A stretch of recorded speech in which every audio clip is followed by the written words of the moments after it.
Well, that's as embarrassing of a loss as we've seen in a while, eh?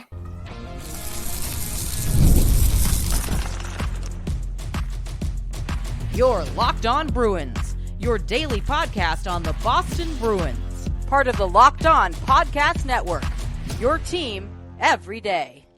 What is up, Bruins fans, and welcome back to the Locked On Boston Bruins podcast. I'm your host, Ian McLaren, and this is a daily show where we discuss all things Spoked B. Today is Wednesday, October 30th, and today's episode is brought to you by FanDuel. Start the season with a big return on FanDuel. New customers can place a $5 bet, and you'll get started with $150 in bonus bets if you win your first $5 bet. Visit FanDuel.com to get started. And before we get started breaking down the storylines, stats, and signals from an embarrassing 2-0 loss to the Philadelphia Flyers, a quick reminder, you can find the podcast on social media at Locked NHL Bruins. And you can find me, my hockey thoughts, dad jokes at Ian C. McLaren. I'm a lifelong Bruins fan. I've witnessed my fair share of Bruins losses. I've been covering this team for various outlets for about 20 years. I was on the desk the night the Bruins lost Game 7 to the Montreal Canadiens, the infamous handshake line. I've been disappointed in this team quite often in my lifetime and over the course of this podcast, which I've been hosting for 5 years now. But this team is just really hard to watch at the moment, and that's probably the most difficult part. I said yesterday that the Flyers were dead last in the NHL in terms of goals allowed per game. 4.44 goals allowed per game. All their goaltenders had, I think Samuel Ersson going to last night had a team high save percentage of like .871. And what do the Bruins do? They go out and just completely fail to produce any offense against a team that's not only woefully bad defensively, but they were also missing one of their top defensemen in Cam York. Zero excuse for this team to not come out on home ice and dominate a team that is there for the taking. Yes, you can excuse losing to teams that are better than you in the standings. We can write off those couple Florida games early on this season. But Philadelphia was in last place in the Eastern Conference going into last night's game. They were giving up a league-high 4.44 goals over the season. And the Bruins, down 1-0, could not even generate the majority of their opportunities in the third period. At 5-on-5 in the third, they generated one shot. In all situations, they generated 3 shots. That's just inexcusable for this team. Once again, the power play was not on point. That is another major area where this team needs to improve. Just a complete embarrassment for the Boston Bruins last night. And I joked on social media that being shut out by that team without one of their best defensemen was grounds for firing. I don't necessarily believe that is the case, but at the same time, it's a clear indictment, not just of the coaching staff and their inability to help this group generate offense, but also the roster construction. And quite simply, Boston's best players have been not great this season. Yes, you're getting some production from Brad Marchand and David Pastrnak, but the rest of this core has been pretty inept offensively. The Bruins went 0 for 4 on the power play last night, and they have a bunch of guys who are mired in scoring. I wouldn't even call them droughts, just inability to get things going. You have Pavel Zacha, who's stuck on 3 points, 1 goal, 2 assists in 10 games. Charlie McAvoy, 2 goals, 1 assist in 3 games. And he had a pretty strong start. Trent Frederic, 1 assist, 2 goals through 3 games. Morgan Geekie, 1 assist in 9 games. Charlie Coyle, 1 goal through 10 games. He's a -8 if you care about those kind of stats. And they're not really generating much when it comes to shots either. Coyle has 10 shots through 10 games, averaging 1 shot. That's less than Mason Lohrei. Geekie's got 13 shots. Trent Frederic, 16 shots. Not even averaging 2 shots a game. And these are guys that are supposed to be some of your prime secondary scorers. To come out last night and play that flat against a very beatable Philadelphia Flyers team is pretty inexcusable. And I don't know what the answers are. We'll look more at the stats coming up later on in the podcast. But the reality is right now, there's not really much to speak of when it comes to encouraging signs for this team. Losing 2-0 on home ice to these Philadelphia Flyers is objectively inexcusable. Coach Jim Montgomery said, we're not making plays. We're not doing enough to generate high danger scoring chances. And it wasn't even that in the third period. Again, they generated 3 shots on goal in the third period. They generated 12 attempts, 1 high danger scoring chance in the third period when you're down against a pretty bad defensive team. He also said whether it's a will to go to those areas or not the right game plan, we're all culpable for not coming out with a victory tonight. Brad Marchand nearly scored shorthanded in the third period. And he added, you have to respect every team every night. We had opportunities tonight, especially the first 2 periods. After the second, it easily could have been a tie game, but they let it get away from them a little bit. Just have to continue to build on the right things. You cannot waste this kind of performance from Korpisalo. It was his best game as a Boston Bruin. He went out there, limited Philadelphia to 1 goal. If you're getting that kind of production from your, or I guess goal suppression from your backup goalie, you have to go out there and support him with more offense. Incredibly wasteful for the Bruins not to generate more offense when Joonas Korpisalo is in there doing everything he can to keep the team in the game. He allowed 1 goal. Tyson Foerster in the second period. Joel Farabee iced it with an empty netter in the third period.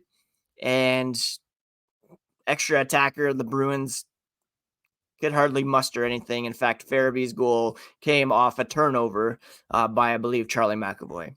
Just an embarrassing effort for the Boston Bruins. And we'll continue to break down the stats and signals from this one here as the podcast continues.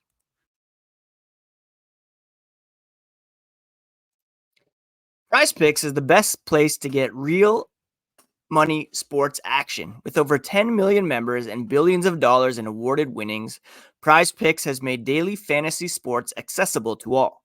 You just pick more or less on at least 2 players for a shot to win up to 100 times your cash.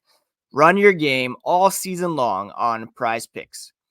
Sign up today and get $50 instantly when you play $5. You don't even need to win to receive the $50 bonus. It is guaranteed. PrizePicks also offers weekly promotions that can lead to big payouts like Taco Tuesday. Each Tuesday, PrizePicks discounts select player projections up to 25% to provide even more value for your lineups. Download the app today and use code LOCKEDONNHL to get $50 instantly after you play your first $5 lineup. Again, download the app and use code LOCKEDONNHL to get $50 instantly after you play your first $5 lineup. Run your game with PrizePicks.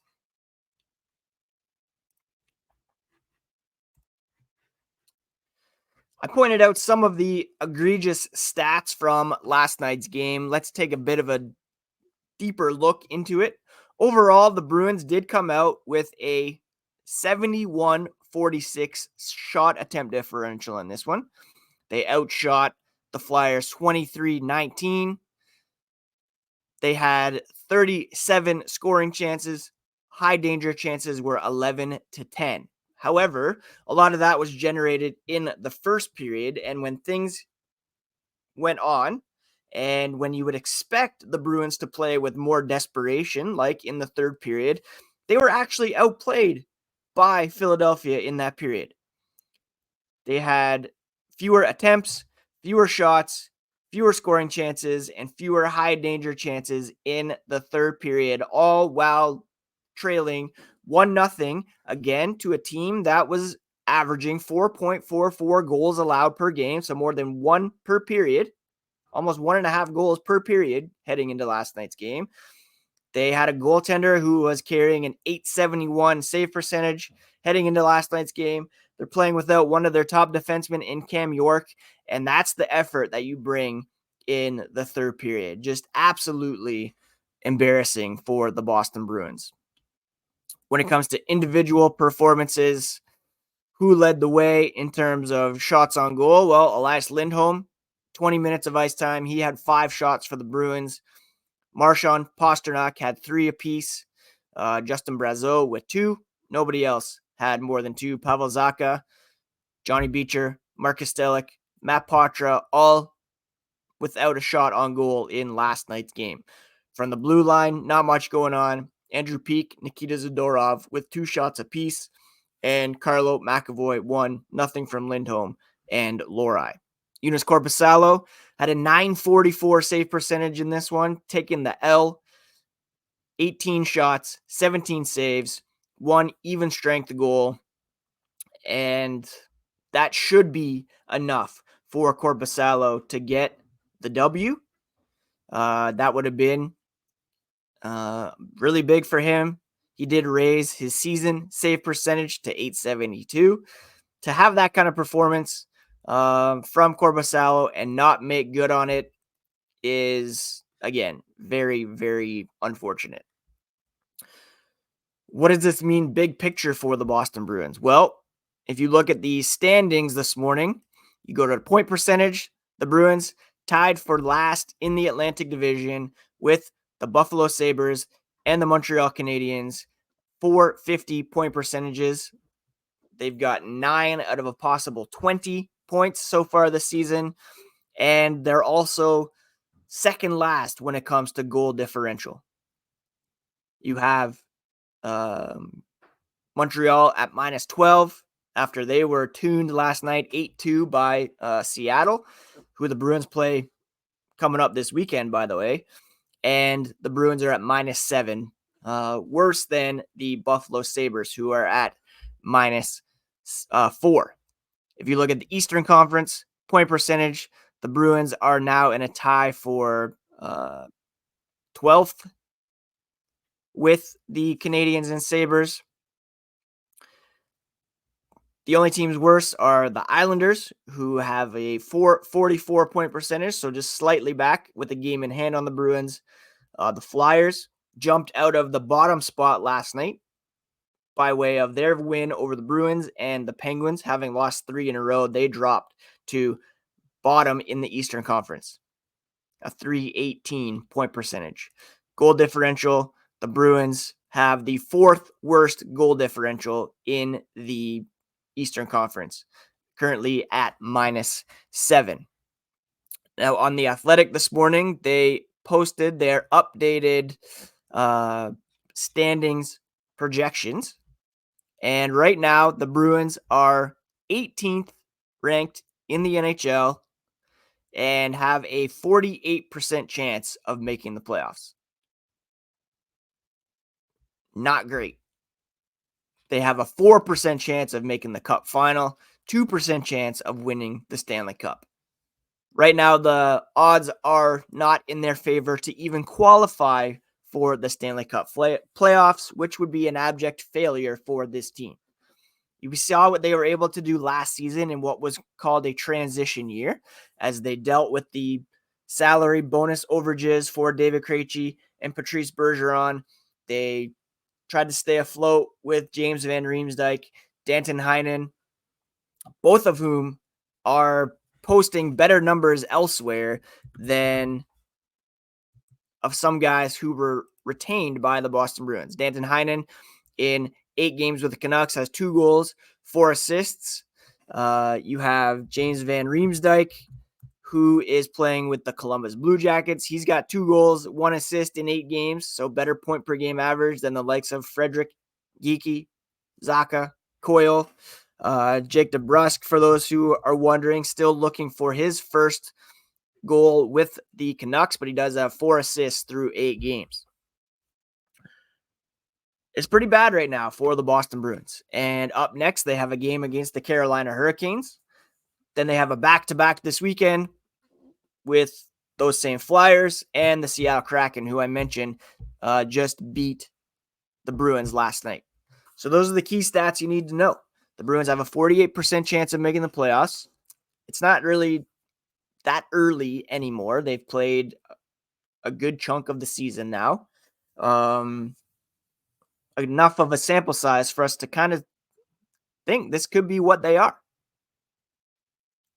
Is it as bad as the 96-97 team? Probably not. Is it as bad as the 2006-2007 team that was unwatchable?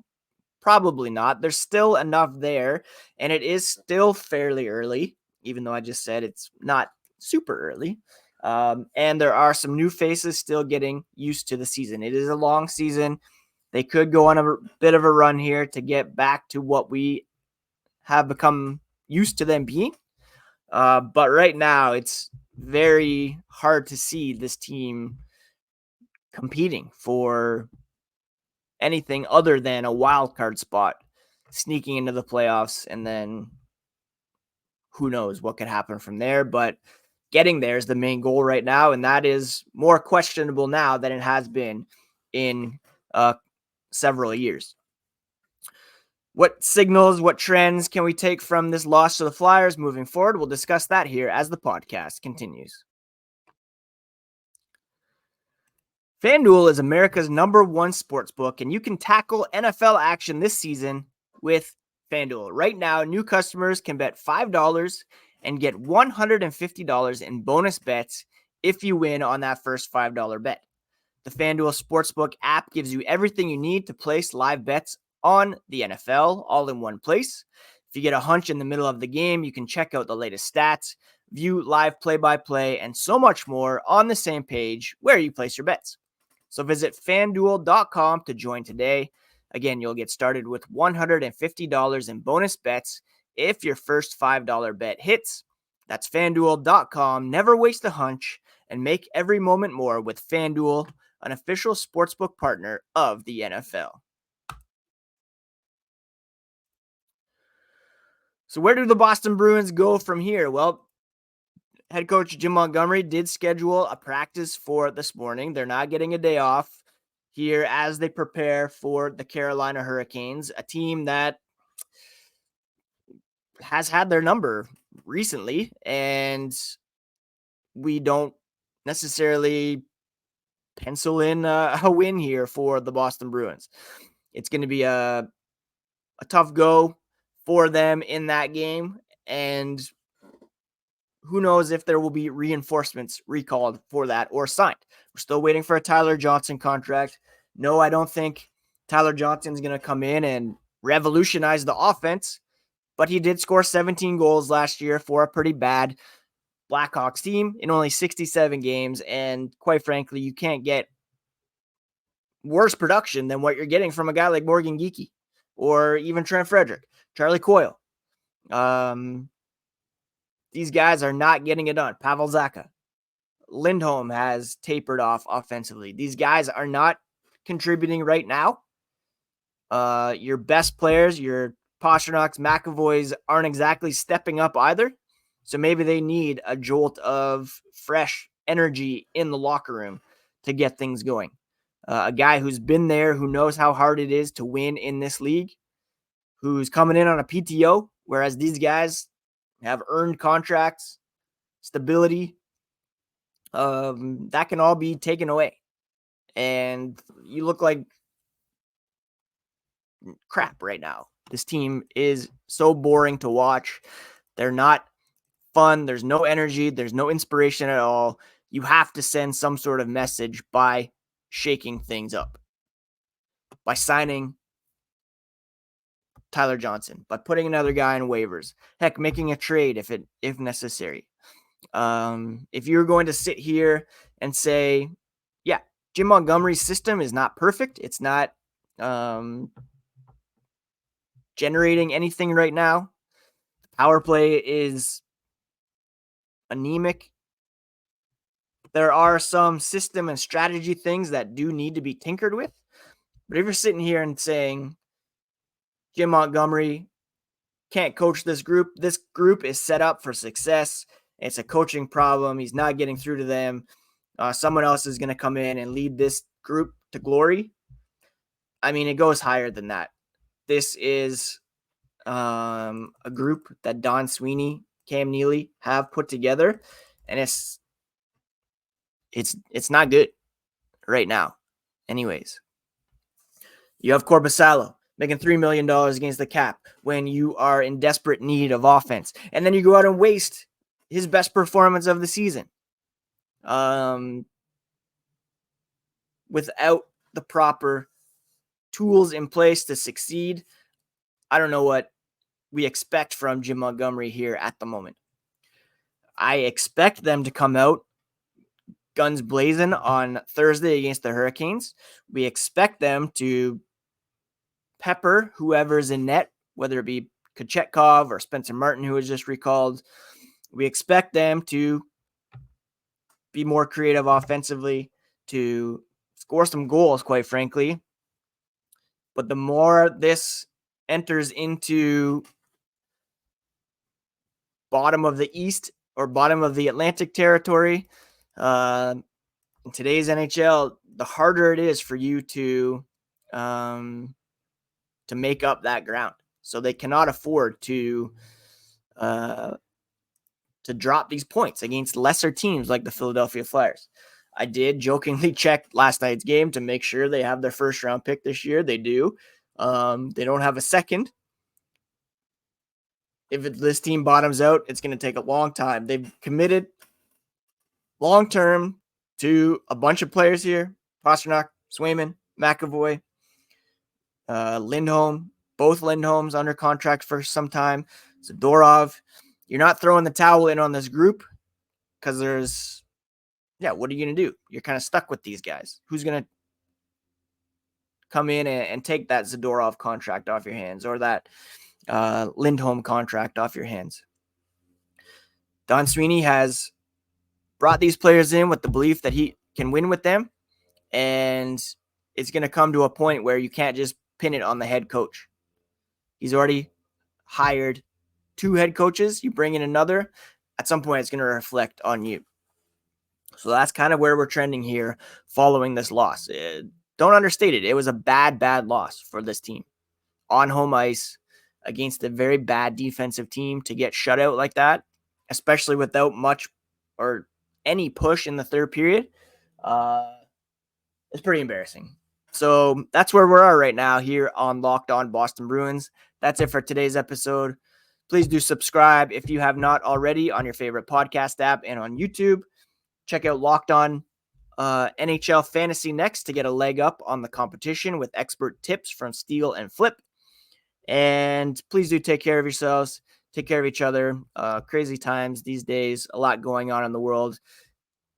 Even if our team is borderline unwatchable and frustrating us, it's still a joy to come and talk hockey here every day with you all.